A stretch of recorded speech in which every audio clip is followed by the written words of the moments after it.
Hi everyone, welcome back to Eduboard CUT. എല്ലാവർക്കും എജുബോർഡിൻ്റെ CUT ചാനലിലേക്ക് ഒരിക്കൽ കൂടി സ്വാഗതം. അപ്പോൾ നിങ്ങൾ കഴിഞ്ഞ ലൈവിൽ എന്നോട് ചോദിച്ചിട്ടുണ്ടായിരുന്നു, സാറേ നമ്മുടെ ഡ്രസ് കോഡിനെ കുറിച്ചൊരു വീഡിയോ ചെയ്യുന്നത് അല്ലേ? നിങ്ങൾക്ക് എല്ലാവരും അറിയണം, എല്ലാവരും പറയുന്നവരാണ് നമ്മുടെ നീറ്റ് എക്സാമിന് സാധാരണ ഡ്രസ് കോഡും കാര്യങ്ങളൊക്കെ പറയാറുണ്ട്. അതുപോലെ CUTക്ക് ഡ്രസ് കോഡ് ഉണ്ടോ എന്ന് വെച്ച് കഴിഞ്ഞാൽ ഉണ്ട്. കാരണം എന്ന് പറയുന്നത് നമ്മുടെ നീറ്റ് എക്സാം നിങ്ങൾക്കറിയാം, പെൻ ആൻഡ് പേപ്പർ എക്സാമാണ് നീറ്റ് എക്സാം ഉണ്ടായിരുന്നത് അല്ലേ? നിങ്ങളുടെ മിക്കവാറും പേർക്ക് അറിയുന്ന കാര്യമായിരിക്കും. നീറ്റ് എക്സാം നമുക്ക് ഉണ്ടായിരുന്നത് എങ്ങനെയായിരുന്നു? പെൻ ആൻഡ് പേപ്പർ എക്സാമാണ്. അപ്പോൾ നിങ്ങൾക്ക് എന്ത് ചെയ്യാം, അവിടെ ചെരുപ്പിട്ടൊക്കെ കയറാം അല്ലേ? എക്സാം സെൻറ്ററിൽ ചെരുപ്പിട്ടൊക്കെ കയറാൻ കുഴപ്പമൊന്നുമില്ല, കാരണം സ്കൂളിൽ വെച്ചിട്ടായിരിക്കും നടക്കുക. പക്ഷേ നിങ്ങളൊരു കാര്യം മനസ്സിലാക്കുക, നീറ്റ് എക്സാം പോലെയല്ല നമ്മുടെ CUT exam. CUT exam completely ഒരു കമ്പ്യൂട്ടർ ബേസ്ഡ് എക്സാമാണ് അല്ലേ? കമ്പ്യൂട്ടർ ബേസ്ഡ് ടെസ്റ്റാണ്. അതുകൊണ്ട് കമ്പ്യൂട്ടർ സെൻറ്റർ ആയതുകൊണ്ട് തന്നെ നിങ്ങളൊരു കാര്യം ഉറപ്പിക്കുക, നിങ്ങൾക്ക് ചെരുപ്പിട്ട് അവിടെ കയറാൻ പറ്റില്ല. ചെരുപ്പിട്ട് കയറാൻ പറ്റില്ല. അപ്പോൾ സാറേ ഷൂ ഇട്ട് ചെല്ലാൻ പറ്റുമോ വെച്ചാൽ ഷൂ ഇട്ടും ചെല്ലാൻ പറ്റില്ല, സോക്സ് ഇടാൻ പറ്റുമോ വെച്ചാൽ അതും പറ്റില്ല. പിന്നെ എന്തൊക്കെയാണ് പറ്റുക, എന്തൊക്കെയാണ് പറ്റാതിരിക്കുക അറിയണ്ടേ? കൃത്യമായിട്ട് ഞാൻ പറഞ്ഞുതരാം. അപ്പോൾ നമ്മുടെ ഡ്രസ് കോഡിനെ കുറിച്ചാണ് കംപ്ലീറ്റ് ഈ വീഡിയോ പറയാൻ പോകുന്നത്. നിങ്ങളിത് വൃത്തിയായിട്ട് കംപ്ലീറ്റ് കേൾക്കുക. കാരണം എന്ന് പറയുന്നത് ഒരൊറ്റ പോയിന്റ് പോലും വിട്ടുപോയിട്ട് ആ ഒരു പോയിന്റ് വിട്ടുപോയതിൻ്റെ പേരിൽ പരീക്ഷ ഹാളിൽ നിങ്ങൾക്ക് കയറാൻ പറ്റാതിരിക്കുന്ന അവസ്ഥ ഉണ്ടാവരുത്. അപ്പം മറക്കണ്ട, നമ്മുടെ CUT എക്സാം ഈ വരുന്ന 13-ാം തീയതി തുടങ്ങും. എത്രാം തീയതി വരേണ്ടത്? ജൂൺ 3-ാം തീയതി വരെയാണുള്ളത്. ഇതുവരെ സിറ്റി ഇൻറ്റിമേഷൻ നോക്കാത്തവർ എന്ത് ചെയ്യുക, സിറ്റി ഇൻറ്റിമേഷൻ എന്ന് പറയുന്നത് ജസ്റ്റ് എന്ത് ചെയ്യുക, ഗൂഗിളിലൊന്ന് സെർച്ച് ചെയ്യുക. അല്ലെങ്കിൽ എന്ത് ചെയ്യുക, നിങ്ങൾക്ക് ഈ പറഞ്ഞ പോലെ വീഡിയോയുടെ ഇത്ര ഭാഗത്ത് നോക്കി ഈ പറഞ്ഞ വെബ് അഡ്രസ്സിൽ examinationsservices.nic.in എന്ന് പറഞ്ഞ ഭാഗം സെർച്ച് ചെയ്താൽ തന്നെ നിങ്ങൾക്ക് CUTയുടെ സിറ്റി ഇൻറ്റിമേഷൻ്റെ ലിങ്കിലേക്ക് പോകാൻ പറ്റും. അപ്പോൾ നിങ്ങൾ സിറ്റി ഇൻറ്റിമേഷൻ നോക്കിയിട്ട് നിങ്ങളുടെ എക്സാം സെൻറ്റർ എന്നാണെന്നും എക്സാമിൻ്റെ സിറ്റി ഏതാണെന്നും അതിൻ്റെ എക്സാമിൻ്റെ ഡേറ്റ് എന്നാണെന്നുള്ളതും ഷിഫ്റ്റ് എന്നാന്നുള്ള കാര്യങ്ങളൊക്കെ നോക്കും, ജസ്റ്റ് ഒന്ന് മനസ്സിലാക്കുക. ഇനി നിങ്ങൾ ചെയ്യേണ്ട അടുത്ത കാര്യം എന്ന് പറഞ്ഞാൽ നിങ്ങളുടെ ഡ്രസ് കോഡിൻ്റെ കാര്യം പറഞ്ഞത്. ഓക്കെ, അപ്പോൾ ഡ്രസ് കോഡിൻ്റെ കാര്യം പറയുമ്പോൾ ആദ്യം തന്നെ നിങ്ങൾ ശ്രദ്ധിക്കുക. ഒരു കാര്യം ഞാൻ ചോദിച്ചോട്ടെ, നിങ്ങൾക്ക് CUT എക്സാം ഈ ഒരു ഡ്രസ് കോഡ് എക്സാമിന് പോകാൻ പറ്റുമെന്ന് വിശ്വസിക്കുന്ന ആൾക്കാരാണോ? എനിക്ക് ഉറപ്പാണ് നിങ്ങളത് വിശ്വസിക്കില്ല. കാരണം എന്ന് പറയുന്നത് നിങ്ങൾ എന്നെക്കാൾ ബ്രില്യൻ്റ് ആയിട്ടുള്ള ആൾക്കാരാണ്, നിങ്ങൾ ഏറ്റവും ബ്രില്യൻ്റ് ആയിട്ടുള്ള ആൾക്കാരാണ്. മക്കളെ, ഇങ്ങനെയുള്ള ഒരു കോസ്റ്റ്യൂം ഇട്ടല്ല നമ്മൾ പോകേണ്ടത്. കാരണം നമ്മൾ കല്യാണത്തിനല്ല പോകുന്നത്, CUT എക്സാമിനാണ്. അപ്പോൾ ഒരു കാര്യം ആദ്യമേ മനസ്സിലാക്കുക, നിങ്ങൾ ഈ വീഡിയോ കാണുന്ന നിങ്ങൾ ബോയ് ആവട്ടെ ഗേളാവട്ടെ ആരായാലും ഒരു കാര്യം ഉറപ്പിക്കുക, അണിഞ്ഞൊരുങ്ങി പോകാനുള്ള ഒരു സംവിധാനമോ അല്ലെങ്കിൽ സംഗതിയൊന്നും അല്ല അവിടെ CUT എക്സാം എന്ന് പറയുന്നത്. ജസ്റ്റ് അതൊരു എക്സാം സെൻറ്ററാണ്. അപ്പോൾ അവിടേക്ക് നമ്മൾ ചെല്ലുമ്പം എന്തൊക്കെ വസ്ത്രമാണ് ധരിക്കേണ്ടത് കൃത്യമായിട്ട് പറയുന്നുണ്ട്. നോക്കിക്കോളൂ, ഞാൻ പറഞ്ഞു തരാം, കൃത്യമായിട്ട് നോക്കിക്കോളൂ. അപ്പോൾ ആദ്യം നമുക്ക് ഓരോ ഭാഗമായിട്ട് തുടങ്ങാം. നമ്മുടെ ബോയ്സിൻ്റെ ഡ്രസ്സിൽ മെയിനായിട്ട് പറഞ്ഞുതരും നിങ്ങളുടെ ഹെഡും ഫേസും. നിങ്ങളുടെ ഹെഡും ഫേസ് പറഞ്ഞാൽ നിങ്ങളുടെ തലമുടിയും അതേപോലെ മുഖത്തൊക്കെയുള്ള കാര്യങ്ങൾ പറയുന്നത്. നിങ്ങൾ എന്ത് ചെയ്ത് ഒരു ഹെയർ ബാൻഡുകൾ, ഇപ്പോൾ മെറ്റൽ വെച്ചിട്ടുള്ള എന്താണ് ഹെയർ ബാൻഡ്, ബോയ്സൊക്കെ മുടി നീട്ടി വളർത്തുകയാണെങ്കിൽ ഇപ്പോൾ ഒരുപാട് സ്റ്റൈലൊക്കെ കാണുന്നുണ്ട്, മുടിക്കുന്ന സൈഡൊക്കെ ഇടുന്നത്. അപ്പോൾ ഹെയർ ബാൻഡും കാര്യങ്ങളൊന്നും യൂസ് ചെയ്യാൻ പാടില്ല, അത് അലൗ ചെയ്യുന്നില്ല. രണ്ടാമത്തെ കാര്യം ഓർണമെൻറ്റ്സ് ആണ്. ഓർണമെൻറ്റ്സ് ധരിച്ചുകൊണ്ട് ഇപ്പോൾ കടുക്കനിടുന്ന ആൾക്കാരുണ്ടാവും, ചെവിയിൽ കടുക്കനിട്ട ആൾക്കാരുണ്ടാവും, അതുപോലെ കഴുത്തിന് മാല ഇട്ട ആൾക്കാരുണ്ടാവും, മൂക്കുതി അങ്ങനെ എന്തെങ്കിലുമൊക്കെ ഇട്ട ആൾക്കാരുണ്ടെങ്കിൽ അതൊന്നും അലൗഡ് അല്ല, അത് പറ്റില്ല. മറ്റൊരു കാര്യം മെറ്റൽസ് ഒന്നും എന്ത് ചെയ്യാൻ പാടില്ല, നമ്മുടെ മുഖത്തോ അല്ലെങ്കിൽ മുടിയിലോ ഒന്നും ഉണ്ടാകാൻ പാടില്ല. അതായത് നോ മെറ്റൽസ്. ഓക്കെ, ഒരു മെറ്റൽസ് നമ്മുടെ മുഖത്തും ഫേസും കാര്യങ്ങളൊന്നും അലൗഡ് അല്ല. ഇനി രണ്ടാമത്തെ കാര്യം ടോപ്പ് എന്ന് പറഞ്ഞാൽ നിങ്ങൾ ധരിച്ചിരിക്കേണ്ട ഷർട്ട് അല്ലെങ്കിൽ നമ്മുടെ ബനിയൻ്റെ സംഭവം ഉണ്ടോ, നിങ്ങൾ ബനിയൻ്റെ കാര്യത്തിൽ ശ്രദ്ധിക്കേണ്ട, അല്ലെങ്കിൽ നിങ്ങൾ ധരിക്കുന്ന വസ്ത്രത്തിൻ്റെ കാര്യത്തിൽ എപ്പോഴും ശ്രദ്ധിക്കുക, ഒരു ലൈറ്റ് കളർ വസ്ത്രം ധരിക്കാൻ നോക്കുക. ലൈറ്റ് കളർ വസ്ത്രം ധരിക്കാൻ ഭയങ്കര ഡാർക്കായിട്ടുള്ള കളേഴ്സ് എന്ത് ധരിച്ച് പോകരുത്. ലൈറ്റ് കളേഴ്സ് യെല്ലോ എടുക്കാം, വൈറ്റ് എടുക്കാം, ഇതിനൊന്നും കുഴപ്പമില്ല. ഈ വൈറ്റ് കളേഴ്സ് പ്രിഫർ ചെയ്താൽ അത്രയും നല്ലത്, അല്ലെങ്കിൽ ഒരു ക്രീം കളർ പ്രിഫർ ചെയ്താൽ ഓക്കെയാണ്. ലൈറ്റ് കളേഴ്സ് എന്തായാലും പ്രിഫർ ചെയ്യുക.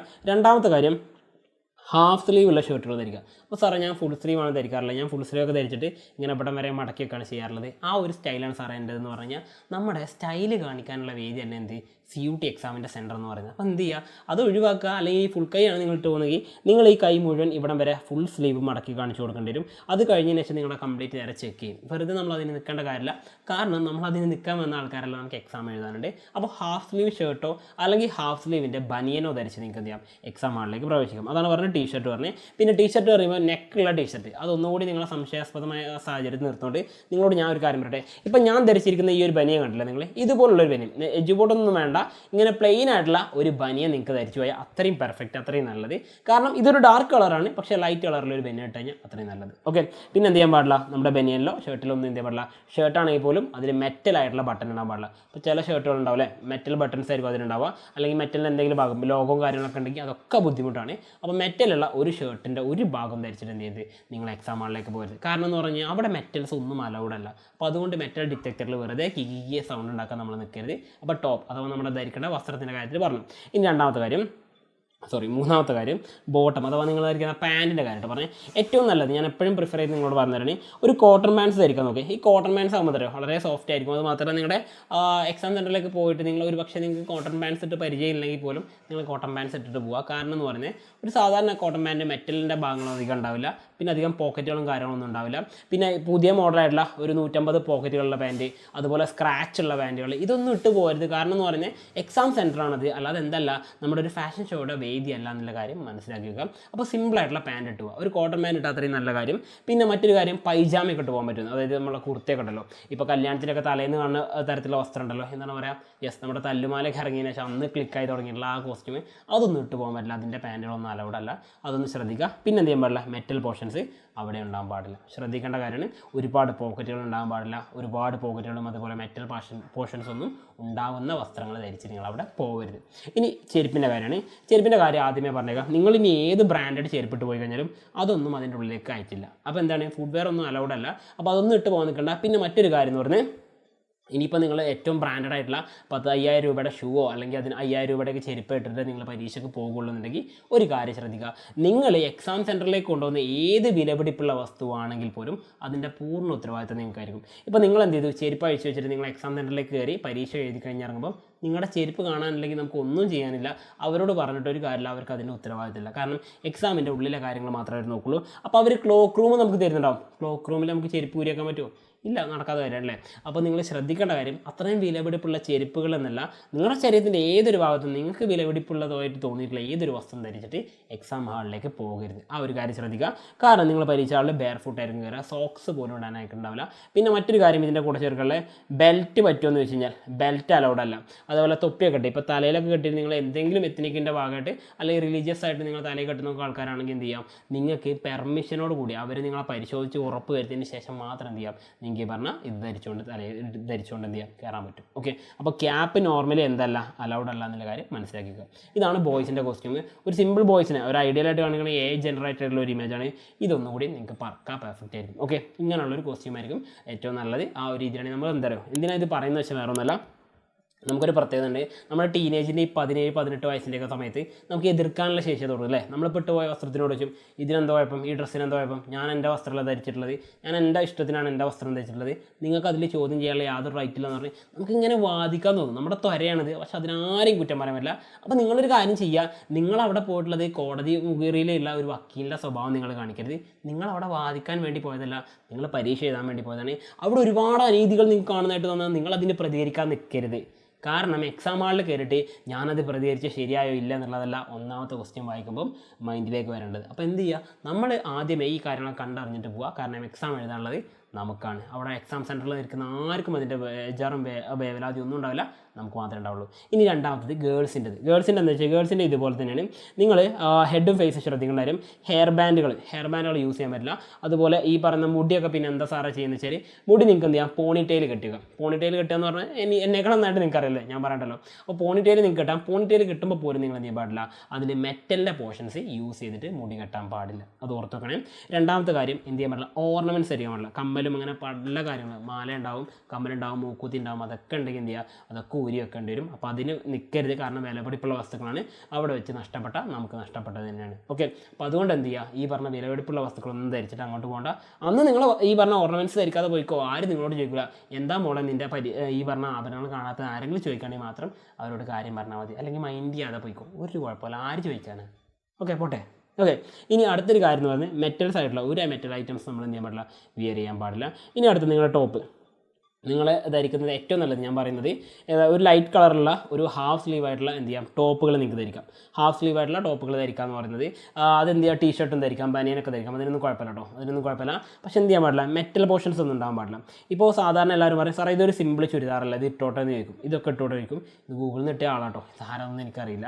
അപ്പോൾ ഈ ഒരു കോസ്റ്റ്യൂം ഇട്ട് കഴിഞ്ഞാൽ ഇതിനൊരു പ്രശ്നമുണ്ട്. എന്താ വെച്ചാൽ ഇവിടെ നിങ്ങൾക്ക് നോക്കിയാൽ കാണാൻ പറ്റും, ഇവിടെ 3 ബട്ടൺസ് ഉണ്ട് കേട്ടോ. ഈ 3 ബട്ടൺസ് എന്ന് പറഞ്ഞാൽ മെറ്റൽ ബട്ടൺസ് ആണ് വരിക. ഈ 3 മെറ്റൽ ബട്ടൺസ് ഉള്ളതുകൊണ്ട് തന്നെ എന്ത് ചെയ്യും, ഒരു പക്ഷേ നിങ്ങളോട് എക്സാം എഴുതണ്ടെന്ന് പറയും, അല്ലെങ്കിൽ അവർ വിശാല മനസ്കത ഉണ്ടെങ്കിൽ മാത്രം എന്ത് ചെയ്യും, സെല്ലോ ടൈപ്പ് വെച്ചിട്ട് ഒട്ടിച്ചിട്ട് തരും. ഓക്കെ, അപ്പോൾ അതിന് നിൽക്കേണ്ട ആവശ്യമില്ല. എന്ത് ചെയ്യുക, അതേപോലെ ഇവരെ പോലെ എന്ത് ചെയ്യുക, കമ്മലിട്ടിട്ട് നടക്കുന്ന പരിപാടി, ഇനി മൂക്കുത്തി ഉണ്ടെങ്കിൽ അത് ഇടുന്ന പരിപാടി അതൊന്നും നിൽക്കരുത്, നിങ്ങൾ അതിനൊന്നും നിൽക്കരുത്. എന്ത് ചെയ്യണം, ഈ പറഞ്ഞ പ്ലെയിൻ ആയിട്ടുള്ളത് ഇതൊന്നും അലൗഡ് ആവില്ല കേട്ടോ. അപ്പോൾ പ്ലെയിൻ ആയിട്ടുള്ളത് ഇത് കണ്ടല്ലോ, ഇങ്ങനെ വർക്കുകളൊക്കെ ഇരുന്ന് അങ്ങനെയുള്ള വർക്കുകളൊന്നും നിങ്ങൾ എന്ത് ചെയ്ത് ധരിച്ചുകൊണ്ട് പോകരുത്. സിമ്പിളായിട്ടുള്ളൊരു കുർത്ത ധരിച്ചിട്ട് അല്ലെങ്കിൽ സിമ്പിളായിട്ടുള്ളൊരു ടോപ്പ് ധരിച്ച് നിങ്ങൾക്ക് പോകും. ഇവിടെ കാണുന്നുണ്ടല്ലോ, ഈ ലേഡിയുടെ കാര്യത്തിൽ നോക്കുക, ഇതുവരെ ധരിച്ചിരിക്കുന്നത് അതുപോലുള്ളൊരു കുർത്ത ധരിക്കാം. പിന്നെ അടുത്ത ചോദ്യം, സാറേ ഈ പറഞ്ഞ ദുപ്പട്ട അല്ലെങ്കിൽ നമ്മൾ ഈ പറഞ്ഞ ഷോൾ ഇതിൻ്റെ കൂടെ ഇടാൻ പറ്റുമോ? നിങ്ങൾ ഷോൾ വെച്ചിട്ടാണ് വസ്ത്രം ധരിക്കുന്നതെങ്കിൽ ഒരു കാര്യം ശ്രദ്ധിക്കുക, എക്സാം ഹാളിൽ മാത്രം നിങ്ങൾക്ക് എന്തില്ല, അതിനുള്ള പെർമിഷൻ ഉണ്ടായിരിക്കില്ല. അപ്പോൾ ആ ഒരു കാര്യം ശ്രദ്ധിക്കുക, ഇതാണ് വേണ്ടത്. ഇനി പിന്നെ പാൻറ്റ്സ് നിങ്ങൾക്ക് സാധാരണ നമ്മൾ പറയാറുണ്ട്, എന്താ പറയുക, ലെഗിൻസ് നിങ്ങൾ പരമാവധി ഒഴിവാക്കി അത്രയും നല്ലത് കേട്ടോ. ലെഗിൻസ് ചില സമയങ്ങൾ അലോ ചെയ്യാറുണ്ട്, ചിലപ്പോൾ അലോ ചെയ്യാറില്ല. അപ്പോൾ ഈ പറഞ്ഞ മെറ്റൽ ഐറ്റംസ് ഒന്നും ഇല്ലാതെ, അതാണ് ഇവിടെ പ്രത്യേകം പറഞ്ഞിട്ടുണ്ട്, നോർമൽ കോട്ടൺ പാൻസ് തന്നെ നിങ്ങൾ യൂസ് ചെയ്ത് അത്രയും നന്നായിരിക്കും. മെറ്റൽ ഐറ്റംസ് ഒന്നും അതിലുണ്ടാകാൻ പാടില്ല. പിന്നെ അതുപോലെ ബെൽറ്റ് നിങ്ങൾക്കും യൂസ് ചെയ്യാൻ പറ്റില്ല എന്നുള്ള കാര്യം ആദ്യം തന്നെ മനസ്സിലാക്കുക. അപ്പോൾ ചുരുക്കി പറഞ്ഞു കഴിഞ്ഞാൽ ബോയ്സിനും ഗേൾസിനും ഏകദേശം ഒരേപോലെയുള്ള ഡ്രസ്സും കാര്യങ്ങളൊക്കെ തന്നെയാണ് നല്ലതെന്ന് പറയുന്നുണ്ട്. അപ്പോൾ എന്തായിക്കോട്ടെ, ഇനി ഫുഡ് വെയറിൻ്റെ കാര്യം, ഒരു ചെരുപ്പ് നമ്മളിപ്പോൾ ഇനി ഹീൽസ് ആണെങ്കിലും ഏത് ഈ പറഞ്ഞ ഹീൽസ് അല്ല സ്ലിപ്പർ ഇട്ട് പോയതിനും ഏത് ചെരുപ്പ് ഇട്ട് പോയിട്ടും കാര്യമില്ല, അതിൻ്റെ ഉള്ളിൽ കയറ്റില്ല. അപ്പോൾ എന്ത് ചെയ്യുക, ഏറ്റവും കുറഞ്ഞ ചെരുപ്പ് അല്ലെങ്കിൽ സാധാരണ ഒരു ചെരുപ്പിട്ട് പോവുക. എന്നിട്ട് നിങ്ങൾ ഇനി ചെയ്യേണ്ട കാര്യം, എക്സാം സെൻറ്ററിലേക്ക് നിങ്ങൾ എന്ത് ചെയ്ത് ഒറ്റയ്ക്ക് പോയി തരുന്ന റോക്കി ബൈയെ പോലെ ഒറ്റക്കല്ല നിങ്ങൾ പോകേണ്ടത്. നിങ്ങളുടെ കൂടെ നിങ്ങളുടെ ഫ്രണ്ട് അല്ലെങ്കിൽ നിങ്ങളുടെ ഏറ്റവും അടുത്ത ബന്ധു അല്ലെങ്കിൽ നിങ്ങളുടെ അച്ഛനോ അമ്മ ആരെങ്കിലും കൂട്ടിയിട്ട് വേണം എക്സാമിന് പോകാൻ. മിക്കവാറും പേരുടെ കൂടെ വരുന്നുണ്ടാകും. കാരണം നിങ്ങൾ ഒരു ടീനേജിലുള്ള കുട്ടിയോ അല്ലെങ്കിൽ 18 വയസ്സ് ജസ്റ്റ് പൂർത്തിയായ ഒരാളായതുകൊണ്ട് നിങ്ങളുടെ കൂടെ ആരെങ്കിലുമൊക്കെ ഉണ്ടാവും. ഓക്കെ, അപ്പോൾ ആ ഒരു കാര്യം മറക്കരുത്. പിന്നെ മറക്കരുത് എന്ത്, ID പ്രൂഫ് എടുക്കാൻ മറക്കരുത്. ഒരു ID പ്രൂഫ് എടുക്കാൻ മറക്കരുത്. പിന്നെ നിങ്ങളുടെ അഡ്മിറ്റ് കാർഡ് എടുക്കാൻ മറക്കരുത്. പിന്നെ ഇത്രയും കാര്യങ്ങളൊക്കെ തന്നെ, ബാക്കിയുള്ള കാര്യം നമ്മൾ പറഞ്ഞിട്ടുണ്ട്. അഡ്മിറ്റ് കാർഡ്, പിന്നെ എന്ത് ചെയ്യാം, നമുക്ക് വേണ്ട ഫോട്ടോസിൻ്റെ കാര്യം പറയുന്നത്. ഈ അഡ്മിറ്റ് കാർഡ് എടുക്കുമ്പോൾ എന്താണ്, അത് കളർ പ്രിൻറ്റ് തന്നെ എടുക്കാൻ വേണ്ടി ശ്രമിക്കുക. അപ്പോൾ ഇനി നിങ്ങൾക്ക് ഡൗട്ട് ഉണ്ടാവുക, ഞങ്ങൾക്ക് ഇതൊന്നും അല്ല സാറേ ഹിജാബ് പോലുള്ള വസ്ത്രങ്ങൾ ധരിക്കാൻ പറ്റുമോ, അല്ലെങ്കിൽ പർദ്ദയൊക്കെ ഉപയോഗിക്കുന്ന ആൾക്കാരാണ്, ഞങ്ങൾക്ക് അത് ധരിക്കാൻ പറ്റുമോ വെച്ച് കഴിഞ്ഞാൽ നിങ്ങൾക്ക് അത് പറ്റും, തീർച്ചയായിട്ടും കുഴപ്പമില്ല. കാരണം റിലീജിയസ് ആയിട്ട് അതിനൊരു പ്രശ്നങ്ങളൊന്നും പറയുന്നില്ല, അതിന് എനിക്കൊന്നും പറഞ്ഞിട്ടില്ല. പക്ഷേ അവിടെ ഒരു പക്ഷേ എന്ന് പറയുന്നതാണ്, ഒരു ഫ്രിസ്കിങ് എന്തായാലും എല്ലാവർക്കും ഉണ്ടാവും. ഫ്രിസ്കിങ് സോൺ എന്ന് പറഞ്ഞു കഴിഞ്ഞാൽ നിങ്ങളെ എന്താണ് ഗേൾസിന് മാത്രമായിട്ട് മെയിനായിട്ട് ഉണ്ടാവുക.